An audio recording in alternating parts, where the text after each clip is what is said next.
The man who trained Lucia Valentina. Stephen Marsh joins us, also trains Crown Prosecutor, same colours, race sponsorship, and another win in the race. Congratulations, Stephen. How's he come through?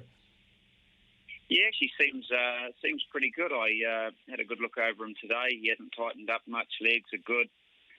Ate relatively well for a horse that's had a long trip, and I think he looks really good for the trip. Not a bad way to win a maiden. No, not a bad way at all. Yeah, he's stiff on a couple of maidens, but it's always nice to win a $70,000 maiden, isn't it? Yeah. How do you go about shaping his summer preparation now?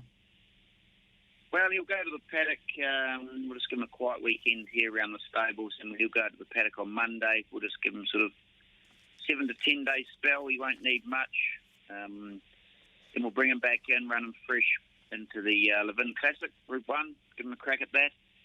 And then he'd be on a Derby path, probably just have a couple over ground, probably a couple of those Guineas races, and then into the Derby. But look, he's a high-class colt. He, relatively new to the game. He's still got improvement in him. And what I liked is, although it looked like they were coming at it in the last bit, nothing ever actually got past him. And it took Jason right till nearly the top of the back straight to pull him up. So all signs looking good going forward.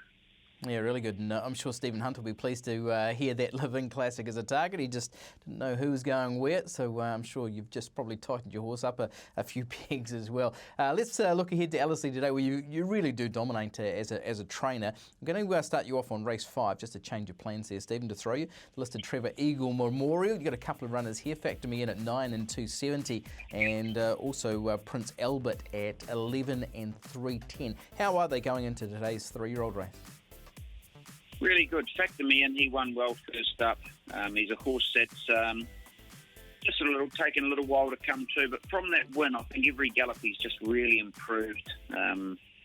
He actually had his final gallop with both Crown Prosecutor and Prince Albert on the course proper here at Cambridge, and I thought his work was outstanding. He just keeps going, as I say, and drawn nicely, should get a great run. And Prince Albert, his last start was very good against the older horses, albeit only maiden company. Hit the line great. If the track stays a good 3, he's a real chance also. So they're 2 pretty good 3-year-olds that I'm really happy to have in the race. Obviously, there is a bit of rain forecast. We've spoken to Jason Fulford, and he's sort of hopeful that the rain might stay away there from Ellerslie today. But what happens if the rain does come? How does it affect your 2?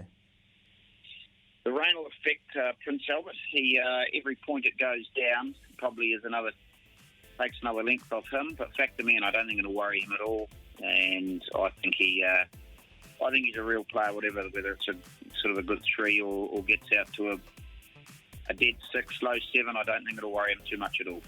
Okay, it's really encouraging for those who like factor in that you're comparing him so favourably to yesterday's Group 3 winner, isn't it? Yeah, well, I tell you what, on their work and the way he's just improved, he's got a fair way to go to get the Crown Prosecutor, but I think he's the real improving type, and he's the one that sort of hasn't shown everything from day one, but he's just keep taking those steps, which I really like, and he goes into today extremely well. Who's the horse to beat in that race, Stephen? Well, I suppose it depends on the track. I mean, Jip Rock obviously won very good last start, but I think it's a pretty open field. It's probably going to come down to luck in the running. If it's a half-decent track from Barrier 3, he's going to get a great run. Probably wouldn't swap out to for anything else. Okay, like that as well. Let's take you through some of those other runners on the card. We'll start with race 1. Beltesta, it was an encouraging performance last time out, and third up at 2,100 metres. She should be just about ready to go. How are you rating her? I think so. Both runs have been great, and she ran a good second last start, and the horse that beat her came out and won again. Would have loved to have seen first run over ground, sort of draw an inside barrier, just put it asleep back on the rail. She's going to need a little bit of luck, but that'll be Matt's job. Work's been good, and getting her up over ground's the exciting part. If she gets some luck, she's right on it. Okay, yeah, Akoya we saw in pretty good company last season as a 4-year-old mare, now a 5-year-old mare, and the blinkers go on for the first time, second up for the preparation. Just tell us about the gear change. Why have you done it? Well, she's a year older. She's a 5-year-old mare. I thought her first up run was pretty good. She was always going to improve from it, but I just felt she had a little bit more to offer. Blinkers on to sharpen her up. She had a gallop on Tuesday morning on the course proper with the blinkers on, and I thought she galloped a lot better than she has been. Drawn nicely in barrier 4. She competed in better fields in this last preparation. I think she's probably the mare that can improve, has got plenty of improvement in her, and she can bounce right back today. Well, I see you tested her in some decent races last year. She was fourth in the Concord, fourth in the Lightning, fourth in that New Zealand Bloodstock Insurance Sprint at Hastings, all at listed level. What could she be sort of set for this preparation? Well, if she's going to be set for anything, she's in the major sprint races. She needs to be very good here to sort of warrant going on with that sort of thing. But you've still got your races like the Concord and all those sort of races. You know, those 3 listed races she attacked last year, she has beaten less than a head in all 3 of them, so for third. So, you know, she doesn't need to improve much, and she's right in those races. But today you definitely want to see her bouncing back to her best. Okay, Bella Joy, pretty encouraging first up, and she is in fold. Who'd she go to? She went to Savabeel, so she's in fold, so it's always encouraging. They can find another length or 2 there.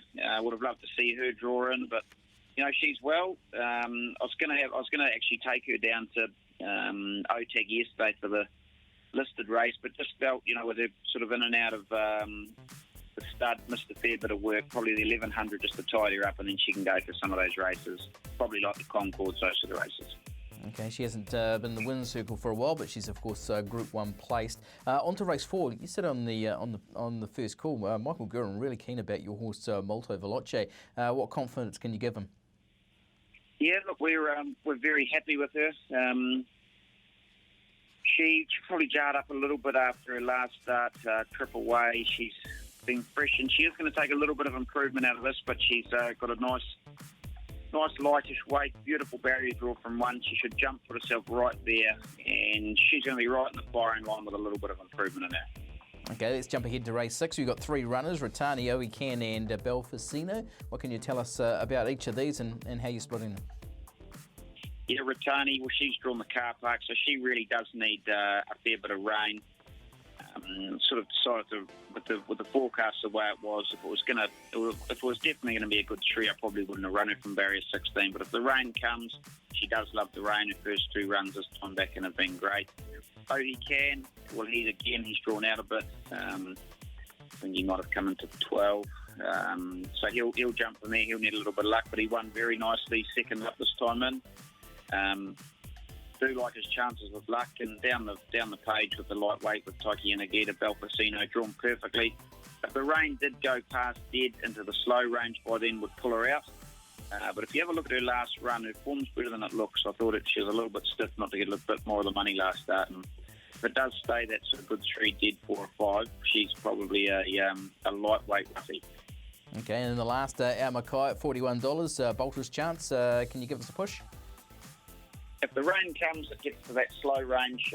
She's definitely not a 40 to 1 chance, but I guess from that draw, if it stays good, she's probably up against it a little bit. But I think she's better than her form would suggest this time in. And as I say, if it gets to slow, you certainly put her in your sort of first 4s anyway. Been enjoying your Marsh's Minute on social media, Stephen, and it really does just outline just how well the stable's going. Geez, you're flying at the moment, aren't you?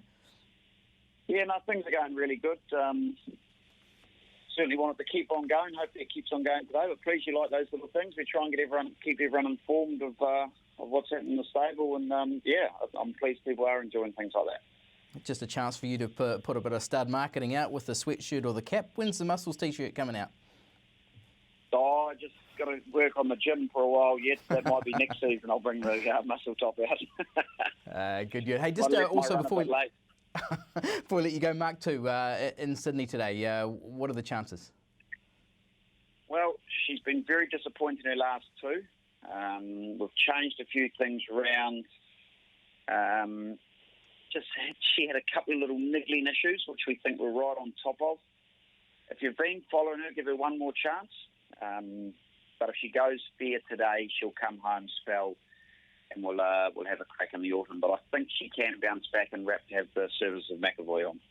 Excellent. Really appreciate giving us up your time this morning. Stephen Marsh here joining us on the Punters Lounge Live.